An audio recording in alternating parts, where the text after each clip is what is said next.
마테오가 전한 거룩한 복음입니다.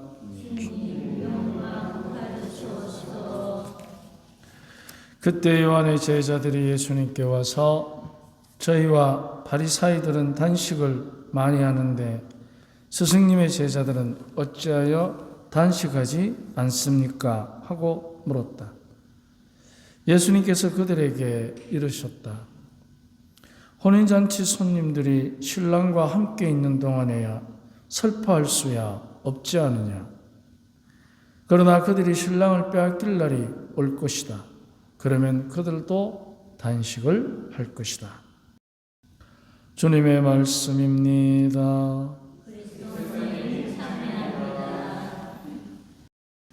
우리는 단식을 하는데 왜 당신의 제자들은 하지 않습니까? 하고 물었을 때 이 질문은 단식하고 안 하고의 문제가 아닙니다. 중요한 것은 단식을 하는 이유에 대한 근본적인 이야기입니다.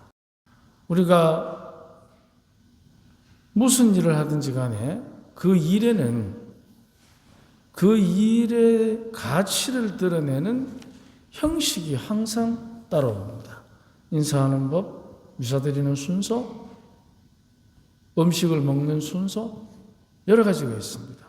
그래서 항상 우리는 살아가면서 눈에 보이는 형식을 가지고 그 형식이라는 그릇 속에 뭐냐면 우리 각자의 사람다움을 존중받는 그 존엄한 가치가 그 안에 담겨 있습니다. 그런데 그 바리사이들 오늘 질문은 이제 단식하고 안 하고의 문제보다 더 깊은 이야기가 그 안에 숨어 있는 것입니다. 함께 나누드린 강문홍구를 봅시다. 형식과 정신. 저희와 바리사이들은 단식을 많이 하는데 스승님의 제자들은 어찌하여 단식하지 않습니까? 이 무릎은 형식이 정신, 즉 그 가치를 담아내는 법인데 형식이 정신보다 더 중요하게 여기는 이들이 모든 형식의 원인이 되시는 그 주인을 업신여긴 것입니다. 왜 단식하지 않습니까? 그러면 이제 단식을 하게 되면 근본적으로 하나님께 충실한 자녀들이기 때문에 진정으로 하나님께 충실한 자녀들은 자기 눈앞에 있는 그분이 누구인지를 알 수 있습니다. 그런데 문제는 모든 형식의 원인이 되시는 그분을 업신여기는 것은 형식을 통해서 자기들을 숭배하는 군중들을 다스리기 위한 전략이기 때문입니다. 단식을 하느냐 안 하느냐, 왜 하느냐보다도 하느냐 안 하느냐, 어떻게 하느냐, 여기에 매여 있기 때문에 이제 왜 하느냐 하는 근본적인 문제를 도외시하고 그 형식을 주도하는 자기들의 따르는 군중들을 다스리기 위한 전략이 되는 것입니다.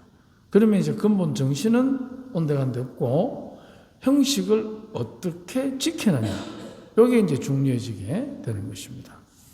우리도 이런 경우를 만날 때가 있습니다. 형식에 얽매인 나머지 그 형식이 표현하고자 하는 근본 정신을 무시하는 것입니다. 만약 정신보다 형식이 우선시되면 쉽게 사람은 무시되고 형식을 주관하는 사람의 권력, 권위만 중시되어서 참석하는 사람들의 마음을 제대로 위로하지 못하고 지배하게 되는 것입니다. 이것이 이제 우리 주위에서 쉽게 보는 사이비 종교들의 특징입니다. 그러니까 근본 정신은 따르지 않아도 되고 군중을 다스리는 형식의 그 형식을 관리하는 자들의 힘에 좌지우지되는 것입니다. 이것은 횡포입니다. 어떤 형식이든 그것은 근본적으로 사람의 마음을 위로하는 것이어야 합니다.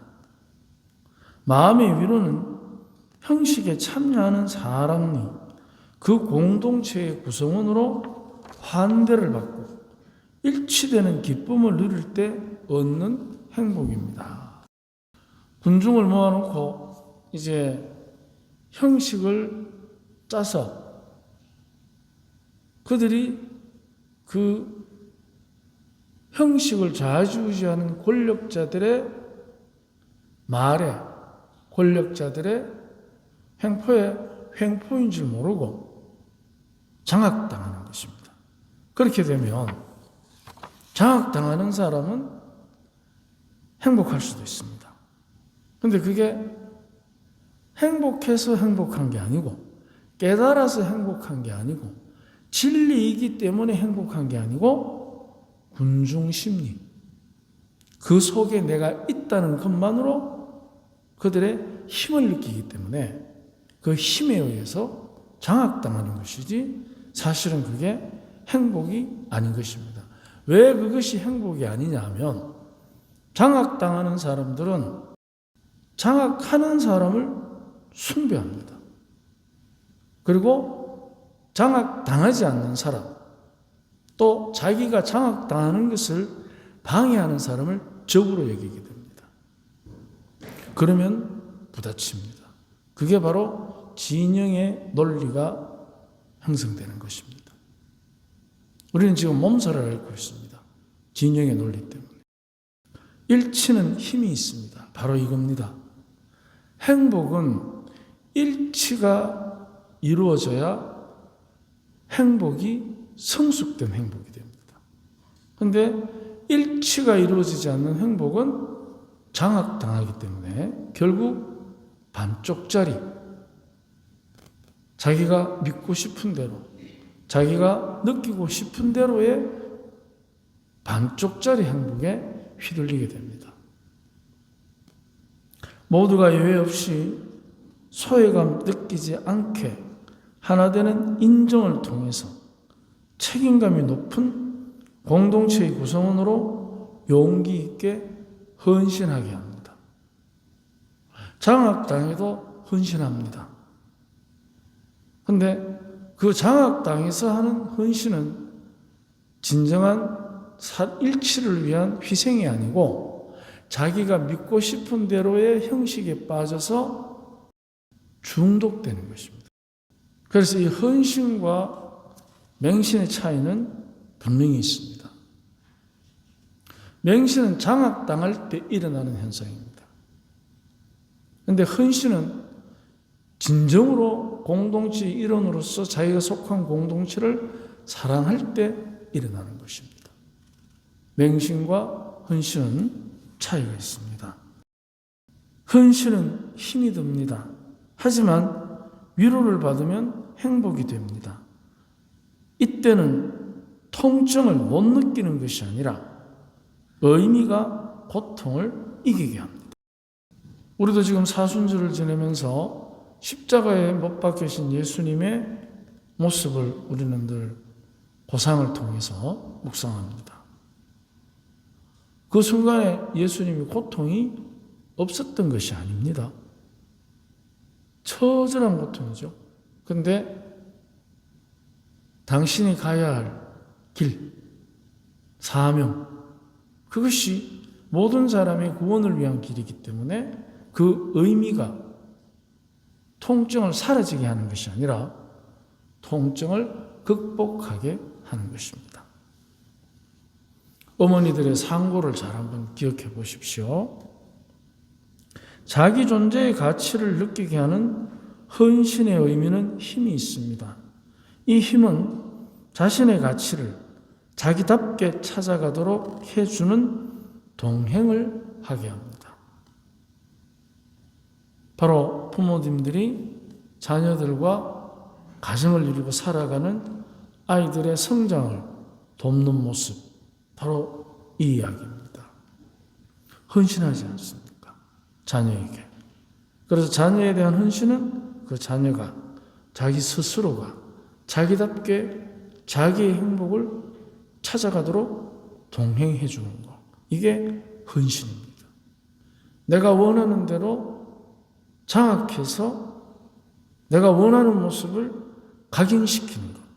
그것은 자칫하면 장악함으로써 상대를 상대답게가 아니고 내가 원하는 대로 각인시키려는 의도가 있게 됩니다. 그래서 그거는 동행이 아니고 지배하는 것입니다. 지배. 누군가 나를 위해서 동행해 주는데 그것도 내가 원하는 대로가 아니라 내가 해야 할 바를 하게 하는 합당한 헌신이 있다면 얼마나 행복하겠습니까? 내가 하자는 대로 해주는 것은 헌신이 아닙니다. 그게 맹신입니다. 그런데 내가 해야 할 바를 할 수 있도록 합당하게 함께 해주는 것. 이게 헌신 아니겠습니까? 그래서 헌신의 힘은 바로 내가 원하는 대로가 아니고 내가 해야 할 바를 용기 있게 할 수 있도록 가르쳐주고 이해시켜주고 설득시켜주고 하면서 함께하는 것입니다. 형식에 얽매이지 않는 헌신으로 누군가에게 위로가 되어준다면 그가 바로 제2의 그리스도입니다. 세상 모든 형식의 근본 정신인 주님께서 우리와 함께 나누시는 혼인잔치는 바로 이것입니다. 내 스스로 내가 나답게 해야 할 바를 할 수 있도록 합당하게 동행해 주는 것. 이게 쉽지가 않습니다.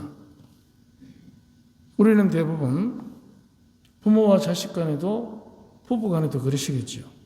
내가 원하는 대로 하면 좋겠는데 내가 해야 할 바를 가르치고 이해시키고 설득시키면 거부하는 경우가 많습니다.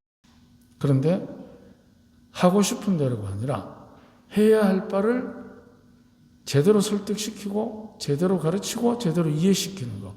거기에 따르는 형식들이 바로 참다운 정신을 담은 형식이 되는 것입니다. 그 형식은 가정마다 다르고 부모마다 다르고 받아들이는 자녀마다 다를 수 있겠죠. 하지만 어떤 형식이 되었든 그 안에 그 형식의 사람의 관계 속에서의 근본적인 정신, 그거는 제2의 그리스도가 되는 것입니다. 흥겨운 잔치는 그것도 세상 어느 누구도 갈라놓을 수 없는 혼인잔치는 다양한 형식으로 치러지지만 형식은 다양하지만 그 정신은 하나입니다. 사랑의 일치입니다. 이게 바로 주님께서 원하시는 것입니다. 주님과 함께 헌신으로 서로가 서로에게 제2의 그리스도가 되어주는 잔치를 벌입시다. 우리가 사순절 기간 동안 정말 오늘 하루만이라도 내가 누군가에게 헌신한다는 것, 그것은 참으로 우리를 주님의 모습답게 행복하게 이끌어주는 축복임을 다시 한번 묵상합시다. 아멘.